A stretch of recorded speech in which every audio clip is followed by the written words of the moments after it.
बिस्मिल्लाहिर्रहमानिर्रहीम अस्सलामु अलैकुम वरहमतुल्लाहि वबरकातुह। पाकिस्तान ने JF-17 तैयारे का ब्लॉक 3 वर्जन मैदान में उतारने का फैसला कर लिया है और 23 मार्च को फ्लाइंग पास में जहां J-10 की नुमाइश होगी, वहीं JF-17 ब्लॉक 3 भी फिजा में उड़ते दिखाई देंगे। साथ ही OIC ममालिक का वफद भी JF-17 तैयारों की नुमाइश देखने 23 मार्च को शिरकत करने जा रहा है, जबकि इंडिया के बहरी बेड़ों को निशाना बनाने वाले चीनी साख्ता Z-9 हेलीकॉप्टर भी पाकिस्तान को मिलने जा रहे हैं और साथ ही टैंकों को तबाह करने वाले मिसाइलों से लैस Z-10 नामी हेलीकॉप्टर भी हासिल किए जा रहे हैं। वो भी उस वक्त जब चाइना ने अरुणाचल प्रदेश समेत कई इलाकों को अपना नया नाम देते हुए इसे बजोर कुव्वत हासिल करने का इंदिया दिया है और इंडिया का घेराव करने के लिए इंडियन ओशन में मालदीव के साथ अहम मुआहदा भी अनकरीब साइन होने जा रहा है, जिसने इंडिया के दिफाई हलकों में नई परेशानी पैदा कर दी है। इसी तरह शुमाली कोरिया के बकौल उसने हाइपरसोनिक मिसाइल का तजुर्बा कर डाला है, वो भी उस वक्त जब जापान और ऑस्ट्रेलिया दोनों चाइना के खिलाफ डिफेंस पैक्ट करने जा रहे हैं। दूसरी जानिब यूक्रेन के बाद कजाकिस्तान में नया महाज खुलता नजर आ रहा है। कजाकिस्तान में रूस की हिमायत याफ्ता हुकूमत गिरने के बाद रूस की फौजें उतर गई हैं और रूसी हुक्काम के मुताबिक इसके पीछे दाइश और फतहुल्लाह गोलिन नामी तहरीक का हाथ है, जिसने 2016 में उर्दुगान के खिलाफ बगावत की कोशिश की थी। इस मामले पर तुर्की और रूस दोनों राब्ते में हैं, जबकि रूस और नेटो की लड़ाई बल्कान की रियासतों तक फैलती जा रही है। रूस का हिमायत याफ्ता मुल्क सर्बिया ने बोस्निया पर कब्जे का इंदिया दिया है, जिस पर अमेरिका ने सर्बिया पर सख्त पाबंदी आयद करने का ऐलान किया है, जबकि तुर्की ने बोस्निया को सपोर्ट करने का ऐलान किया है। सूरत हाल आखिर किस जानिब जाती जा रही है? मजीद तफसीलात में जाने से पहले असलियत टीवी को सब्सक्राइब करते हुए बेल आइकन पर क्लिक करें ताकि हर आने वाली वीडियो का नोटिफिकेशन आपको बर वक्त मिल सके। नाज़रीन कराम, रीजन से मजीद अहम खबरें निकल कर सामने आ रही हैं। इन दिनों भारत में बीजेपी की हुकूमत पूरी तरह स्टेक पर लग चुकी है। बीजेपी की मकबूलियत को शदीद धचका पहुंचा है। खास तौर पर चाइना के सामने सरेंडर करने का दाग, गलवान वैली में शिकस्त और अरुणाचल प्रदेश पर चीनी मुदाखलत के बावजूद मोदी का एक लफ्ज चीन के खिलाफ ना बोलना और फिर सिखों और अकलियतों पर होने वाले मजालिम, ये वो सूरत हाल है जिस पर बीजेपी की नैया इलेक्शन में डूबती दिखाई दे रही है। यहाँ तक कि भारतीय पंजाब में होने वाला जलसा अटेंड किए बगैर नरेंद्र मोदी को वहाँ से फरार होना पड़ा और वजह ये बताई गई कि मोदी का रास्ता चूंकि मुजाहिरीन ने रोक रखा था, इसीलिए मोदी को वापस जाना पड़ा। लेकिन असल सूरत हाल ये थी कि भारतीय पंजाब में होने वाले जलसे में सिर्फ खाली कुर्सियां नजर आ रही थी। मोदी अगर जलसा गाह पहुंच जाता तो उसे खाली कुर्सियों से खिताब करना पड़ता। चुनाचा बड़ी शर्मिंदगी से बचने के लिए उसने इसी में आफियत समझी कि वापसी की राह ली जाए, लेकिन इस तनाजुर में काफी चेमा गोइयां भी शुरू हो चुकी हैं।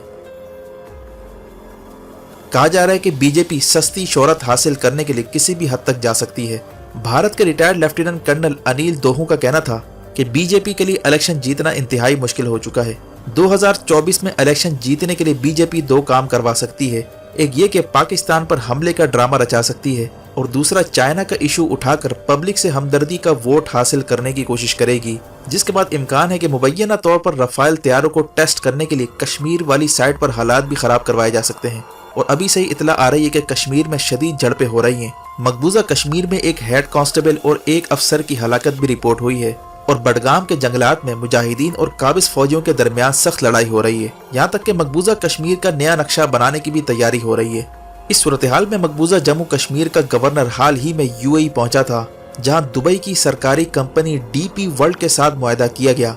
जिसके बाद दुबई की कंपनी DP वर्ल्ड ने कश्मीर में ड्राई पोर्ट बनाने का ऐलान किया है, जिसे कश्मीरियों की पीठ पर छुरा घोंपने से ताबीर किया जा रहा है। माहिरीन का कहना है कि दुबई की सारी इन्वेस्टमेंट कश्मीर में डूब सकती है अगर कश्मीर के गली कूचों में लड़ाई शुरू हो जाती है, जबकि कश्मीर के इलाके गुलमर्ग और सोनमर्ग की 70 एकड़ जमीन को फौज के हवाले किया जा रहा है। यानी कश्मीर की जमीनें गैर कानूनी तौर पर भारतीय फौज को ट्रांसफर की जा रही हैं, ताकि कश्मीर में RSS और बीजेपी के भगोड़ों की बजाय भारतीय फौज और इनकी फैमिलियों को वहां पर बसाया जाए और बैरूनी सरमायाकारी के लिए किसी तरह रास्ता हमवार किया जाए, जिसमें अब तक इंडिया नाकाम रहा है।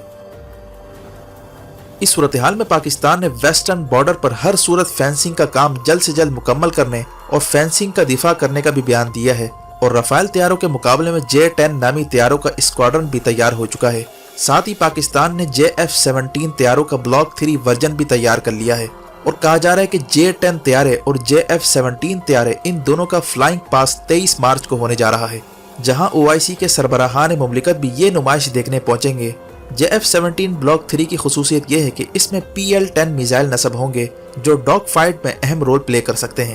اسی لیے عراق، آذربائیجان، نائجیریا، فلپائن سمیت کئی ممالک JF-17 بلاک 3 میں دلچسپی لے رہے ہیں، اور اب پاکستان نیوی چائنا سے Z9 ہیلی کاپٹر بھی لینے جا رہی ہے جو اینٹی شپ میزائلوں سے لیس بھارتی بحری جہازوں کو نشانہ بنا سکتے ہیں، اور دشمن کے ٹینکس تباہ کرنے والے جدید ترین چینی ساختہ ہیلی کاپٹر Z10ME بھی لیے جا رہے ہیں، جس کی تصدیق DG ISPR نے پریس کانفرنس میں کی تھی۔ رپورٹ کے مطابق پاکستان $1.5 بلین کی لاگت سے ترکی سے 30 ہیلی کاپٹر لینے جا رہا تھا جنہیں T-129 ہیلی کاپٹر کہا جاتا ہے، لیکن اس میں امریکی انجن استعمال ہوتے ہیں جس کا لائسنس امریکہ نے جاری کرنے سے انکار کر دیا تھا۔ اسی لیے پاکستان چین سے اس کے بدلے Z10ME ہیلی کاپٹر لینے جا رہا ہے جس میں anti tank hellfire missile fit کیے جائیں گے اور یہ دشمن کے ٹینکوں کو تباہ کرنے کی صلاحیت رکھتے ہیں۔ اسی طرح وزیر اعظم عمران خان اگلے مہینے چین کا دورہ کرنے جا رہے ہیں جہاں چائنا کے ساتھ مزید معاملات طے کیے جائیں گے۔ دوسری جانب آسٹریلیا اور جاپان کے درمیان تاریخی ڈیفنس پیکٹ ہو چکا ہے جس کے تحت جاپان اور آسٹریلیا دونوں جنگ کے وقت ایک دوسرے کی ملٹری بیسز استعمال کر سکیں گی، اور چین کے ساتھ لڑائی کی صورت میں دونوں ایک دوسرے کی مدد کریں گی، اور جاپان اسی قسم کا معاہدہ UK اور فرانس کے ساتھ بھی کرنے کا ارادہ کر رہا ہے۔ ڈیفنس ماہرین کا کہنا ہے کہ چائنا اگلے چند سالوں میں تائیوان پر حملے کا پلان بنا چکا ہے، اسی لیے جاپان سمیت کئی ممالک کو یہ خدشہ ہے کہ ان کے اور چائنا کے درمیان جو متنازع علاقے ہیں ان پر چائنا قبضہ کر لے گا۔ ایسے میں چائنا کے خلاف ڈیفنس ٹریٹیز سائن کی جا رہی ہیں، جبکہ چائنا کے اتحادی شمالی کوریا نے ہائپر سونک میزائل کا تجربہ کر ڈالا ہے جو مبینہ طور پر جاپان اور امریکہ کے خلاف جوابی وار کے طور پر دیکھا جا رہا ہے۔ واضح ہے کہ حال ہی میں شمالی کوریا پر انٹرنیشنل اولمپکس نے پابندی عائد کی تھی جب اس نے اپنی ٹیم جاپان میں بھیجنے سے انکار کیا تھا، جس کے بعد امریکہ سمیت کئی ممالک نے چائنا میں ہونے والے اولمپک مقابلے کا بائیکاٹ کرنے کا اعلان کیا، اور ساتھ ہی شمالی کوریا نے امریکہ کے اس بائیکاٹ پر سخت رد عمل دیتے ہوئے چائنا کے ساتھ کھڑا ہونے کا اعلان کیا، اور اب ہائپر سونک میزائل کا تجربہ کر کے مخالف قوتوں کو میسج پہنچا دیا ہے، یعنی آنے والے دنوں میں شمالی کوریا چائنا کے ساتھ فوجی الائنس بھی بنا سکتا ہے۔ اسی طرح یوکرین کے بعد خبر آ رہی ہے کہ روس کے ایک اور پڑوسی ملک قزاقستان میں ہنگامے پھوٹ پڑے ہیں، جس کے بعد روس نے کلیکٹیو سیکورٹی ٹریٹی آرگنائزیشن کو عمل میں لاتے ہوئے اپنی فوجیں قزاقستان میں اتارنا شروع کر دی ہیں۔ ہنگاموں کے نتیجے میں قزاقستان کی حکومت بھی گر چکی ہے۔ روسی حکام نے موجودہ ہنگاموں کا الزام فتح اللہ گولین نامی تحریک پر عائد کر دیا ہے جو 2016 میں طیب اردوغان کے خلاف بغاوت میں ملوث تھی۔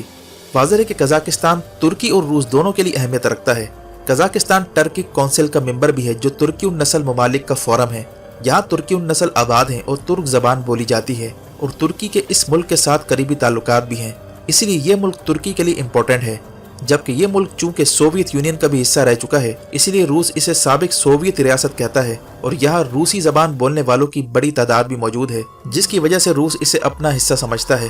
یہی وجہ ہے کہ روس اور ترکی دونوں نے قزاقستان کے مسئلے سے نمٹنے کے لیے رابطے شروع کر دیے ہیں، اور کہا جا رہا ہے کہ امریکہ اور یورپ قزاقستان کے موجودہ حالات کے ذمہ دار ہیں، اور اب معاملات اس سے بھی آگے بڑھتے جا رہے ہیں۔ یہ لڑائی اب بلکان کی ریاستوں تک جا پہنچی ہے جہاں روس کے حمایت یافتہ ملک سربیا نے بوسنیا کے خلاف بیان بازی شروع کر دی ہے، اور سرب لیڈروں کی جانب سے بیانات آ رہے ہیں کہ بوسنیا، کروشیا اور مقدونیہ سمیت تمام ریاستوں کو ایک بار پھر ضم کر کے یوگوسلاویہ امپائر کو بحال کیا جائے، جس کے بعد امریکہ نے سرب لیڈروں پر پابندی عائد کر دی ہے، اور بوسنیا میں نیٹو کی فوج اتارنے کی تیاری ہو رہی ہے، جبکہ ترکی نے بوسنیا کو سپورٹ کرنے کا اعلان کر دیا ہے جو ماضی میں اوٹومن امپائر کا حصہ بھی ہوا کرتا تھا۔ یعنی یوکرین والی کشیدگی اب بلکان تک پہنچتی نظر آ رہی ہے۔ اس کی بنیادی وجہ یہ ہے کہ اب تک نیو ورلڈ آرڈر کا فیصلہ نہیں ہو پایا، ہر طرف غیر یقینی کی کیفیت ہے، مختلف طاقتیں پنجہ آزمائی میں مصروف ہیں، یہی وجہ ہے کہ اب مزید نئی صف بندیاں خطے میں ہوتی نظر آ رہی ہیں۔